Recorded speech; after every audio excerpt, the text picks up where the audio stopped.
Hi, it's Charlie Zeiss with Stargate Pyramids and the Pyramid Science Foundation.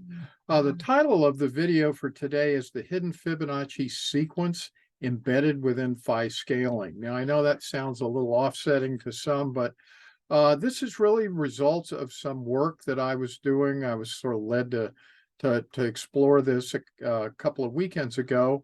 And what I found was absolutely fascinating information. I passed this by several people in this world, and nobody seems to have seen this before or knows what its implications might be. So as a result, I wanted to do a video about this. I'd love people to give feedback, which we'll talk about later on this, and get the word out and see if we can figure out what this is all about, because I think it has some pretty profound significance in this world of cosmology. So without further ado, let's get started.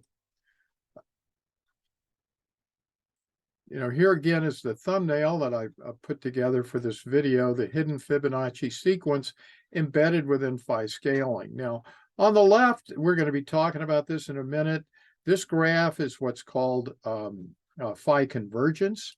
It's a phenomenon that occurs when we use the Fibonacci formula to create number patterns through what's called a recursion or a recursive formula. And on the right is what I discovered, and we're going to be getting into that in just a moment. But you'll see that we have found another Fibonacci sequence here, 1, 3, 4, 7. And of course, it's using that Fibonacci recursion where you add the first two numbers to get the second two to get the third, and so forth. So that's just a beginning of what this is all about. For those of you who aren't familiar with these concepts, I want to go back for just a minute and do some review. First of all, what is Phi, or the golden ratio? And what it is, it's defined as the relationship between two objects, A and B, such that A plus B is to A, the larger piece, as A is to B from a ratio standpoint. And that's really essentially what the golden ratio is all about. And the golden ratio, or Phi, I should say, is the only solution. And that makes the golden ratio nature's natural scaling ratio. Now, the golden ratio itself is not a real number per se. It's an infinite irrational number. So technically, it's not a real number. But it is rather a recursive relationship or process, which we approximate with the numbers 1.618033, and it goes on forever. And we use that number to approximate Phi, or the golden ratio itself. So it's a brief review of what we're talking about here. Nature uses this everywhere. That's what my book 76.345 is all about. It's used to scale in nature. It's been used by mankind for thousands of years in architecture. So we've known about this ratio and this process for a long time. Now, again, a review of the Fibonacci sequence and Phi convergence. How does that occur? Well, we showed that on the previous page, a Fibonacci sequence. We can achieve the same sequence, if you look at my cursor here, by starting with the initial values of 0 and 1. And this is the classic Fibonacci series that most people are familiar with. But again, when we add the first two together, we get 1. And then when we add 1 and 1 together, we get 2. 1 and 2 together, we get 3, and so forth. So that's the classic Fibonacci sequence. Now, once we have established that sequence, we can then find Phi, or the golden ratio, or an approximation of it, through this process of Phi convergence. So let's look down at the next paragraph now, and we'll see the next step is to divide each number in the series by the preceding number. Thus, the first ratio, 1 divided by 1 in the series, well, that's plotted right here where my cursor is, the first point, which is 1. Now, the second ratio would be 2 divided by 1, which is 2, and that is the second point. The third one is 3 divided by 2, or 1.5. You get the idea. The fourth is 1.666, 1.6, etc. Well, as you can see, these ratios are bouncing around our theoretical 1.618 or numerical representation of the golden ratio, alternately getting smaller and larger. And this oscillation is more profound at the beginning of the series, but the band of oscillation quickly narrows. And if this were taken to infinity, we would arrive at a perfectly precise calculation of the golden ratio. Of course, no one's really been able to do that before, but that effect of approaching, it's called asymptotically, phi is known in this field as phi convergence. So that's the idea. And now this is something that I want to impress upon people as well, because a lot of people in the industry don't seem to have this quite right. Any initial number pair creates Fibonacci phi convergence. So many authors, for some reason in this field, maybe they're just thinking one-dimensionally, but seem to believe that the only initial number pairs of 0 and 1 will result in phi convergence. However, nothing could be further from the truth. In fact, any set of initial numbers will result in phi convergence, as we're going to demonstrate on the next slide to get this driven home. This means that the results that we'll be examining here in a few minutes have applicability to all phi-based scaling, and more importantly, the Fibonacci recursion formula is very likely behind all phi-based scaling. I have done extensive research in this and in other videos, but I believe that this is the only calculation, only formula which can account for both positive and negative scaling for all initial number pairs. So moving on to demonstrate that, I put together this series of 4 slides, and it's fascinating to me.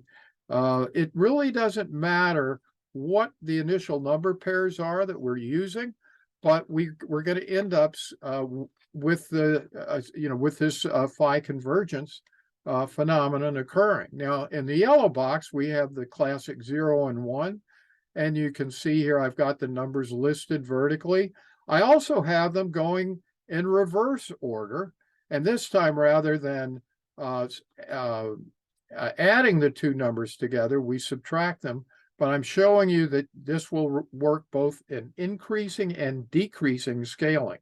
And that's important for any formula to be the universal formula for universal phi scaling. But now let's look at that in comparison to the second set of numbers. Just for fun, I picked the number 1 billion, and I put those numbers together. And what's interesting is that the convergence to 8 significant digits occurs even though the second number is so much bigger than the first one.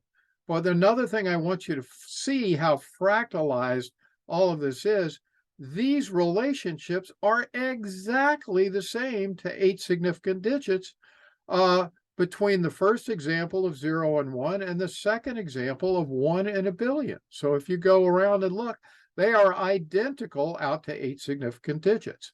The third example we have here, we start with a positive number of 500 and then go to a negative number of negative 50 for the second number, and we achieve the same phi convergence again to 8 significant digits within 24 iterations. And the same thing works in reverse. In all of these cases, you can scale downwards as well and achieve exactly the same results. And then the final example was using 2 negative numbers to begin with, and you can see that that works as well. So the reason I'm laboring this is because this is, in my opinion, the Fibonacci formulas or recursion is the key to universal phi scaling, because I think that's the formula that the universe uses to do it. And I've proven that it works for all number pairs. So with that said, let's move on to what I found out. Now, this is the spreadsheet that where all of this information came to light. Let's just start over in the left 2 columns. What I had started to do, I wanted to look at relationships, all the different ways that phi scaling in one power could be related to another. So what I did, I started with the number of 1, and I scaled by phi, both upwards to phi to the 10th power, as well as scaled downward, which is to 1 over phi to the 10th power. And you can see if we start the number 1 and we multiply by 1.618, we get phi. And then if we multiply that again by phi, we get phi squared, phi cubed, and so forth. And similarly, if we do the same thing with 1 over phi, that's actually 1 divided by 1.618. Then we divide that by phi, by phi, by phi, and so forth. So what I did was nothing more than to figure out the powers and the inverses of those powers to the 10th power. I could have done this forever, but you'll see the results here momentarily. Well, what I started to notice when I was looking at these relationships was that first I noticed that if I took phi to the 10th power, and that's 122.99186,957 right here, and I added that to the inverse, or 1 over phi to the 10th power, I got 123. Now, I didn't exactly get 123, as you can see, unrounded, but out to 10 significant digits, you see the answer in the final column. And that's due to the imprecision of phi itself, and we'll go over that. But now, let's check the next line. Well, I said, well, I wonder if that'll work for phi to the 9th power. Well, it didn't work out, because that was frustrating, because it worked for phi to the 8th, and it worked for phi to the 6th, phi to the 4th, and phi to the 2nd. In each case, let's just take phi squared as an example. Let's take phi squared 2.618, and we'll add 0.318 to it, and I get 3. So all of the even numbers, all I had to do was to add these two together, and I came up with a whole number. So I thought that was fascinating in and of itself, but when I went to do that with the odd number powers, it didn't work.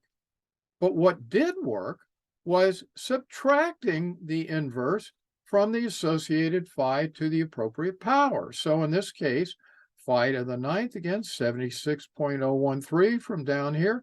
If I subtract this, I get 76. And so every time I do this with an odd numbered power, I get, again, an even numerical result. So what I ended up with, going only to 6 significant digits, I end up with whole numbers that themselves are a Fibonacci sequence. So let's look at this again. 1 plus 3 equals 4. 3 plus 4 equals 7. 7 plus 4 equals 11, and so forth. So we found this embedded, Fibonacci sequence inside phi scaling. And I don't have a total answer as to why that happens, but let's discuss this for a minute, and hopefully some of you in the audience will have some ideas and can come back to us maybe with some answers. But I want to give some of this work some context. And in my previous research, I've been very fascinated over the years with the idea of base 9 and vortex mathematics, as put together by Marco Rodin. So what I had determined was, when I was doing research into the Fibonacci sequence, that regardless of the initial number pair that I used, any Fibonacci sequence will fit within one of the following series of repeating numbers when reduced to base 9. And for those of you who are not familiar, it's called casting out of nines, but let's take the number 12. You could add those two numbers together. 1 plus 2 is equal to 3. So that would be the base 9 equivalent of that. 36 would be 3 plus 6, and that would be 9. 99, you would add those two together to come up with 18, and then you would further add 1 and 8 together to get 9. So you get the idea of how that works. But essentially any initial number pair and therefore any Fibonacci sequence, and therefore, in my opinion, any creative expression using the Fibonacci formula or recursion will come up and will work within one of these three sets of numbers of 3 of 24, and then another one of 3 6s and 9s. But you can see here 1 2 3 5 8. This is the classic Fibonacci sequence where we start with 0 and 1, but it's been converted to base 9. So that's the solution there. Here's another one, 1 3 4 7 2 9, and then a final one, 1 4 5 9 5 5, and so forth. So these are all 24-digit sequences, and they will repeat upon each other. So it's a repeating function. So it would extend for infinity. And finally, we have combinations of 3s, 6s, and 9s, which is probably worthy of another discussion. But in our case, to get back to what we just saw, the sequence from the previous page reduces to the second series here, the 1 3 4 7. So you see the 1 3 4 7 there, 11, 18, and 29. I'll do this in my head. 11 would reduce to 2, 18 would reduce to 9, and 29 would reduce to 11 or 2. So this sequence is embedded in that second series, and so it's another form of Fibonacci sequence that we found embedded in universal phi scaling. So I don't know what to make of that. I've got some ideas, but this may have something to do with the spiraling of the torsion fields. I think the spiraling is critical in this in some way. It could have something to do with fractals, could have something to do with dimensionality. I'm wondering whether, upon further research, whether there's some similar linkage between this second series to the first that we determined came out of the first. Maybe there's something that we can find in this third series that it's a derivative or derived from or embedded within the 1 3 4 series as well. So don't know, but if any of you have some additional thoughts or ideas on that, I would love to hear from you. Contact me with any thoughts or ideas at charlie@stargatepyramids.com. If there are people that you think should see this, please alert them to it, and or send me some information about where to send this video link, and I'll be happy to do that. So before we leave, I'm just going to remind you, Stargate Pyramids, we are having a 30% off sale right now. So for those of you interested in pyramid products, go to stargatepyramids.com and use the coupon code LOGO30, and that will get you 30% off of your order.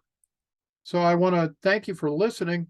I think that this has some very, very significant import in this world of sacred geometry. I just don't know what it is yet. I feel very much like I did when I first discovered that the Giza and Russian pyramids had a common geometric angle, but I just didn't know what to make of it at the time. So I'm throwing this out to you with the hopes that some of you out there will have some ideas, and I think this could be a very, very significant discovery in helping us to figure out exactly how numbers and geometry come together to create our physical reality. So anyway, I thank you for watching, and you have a great day.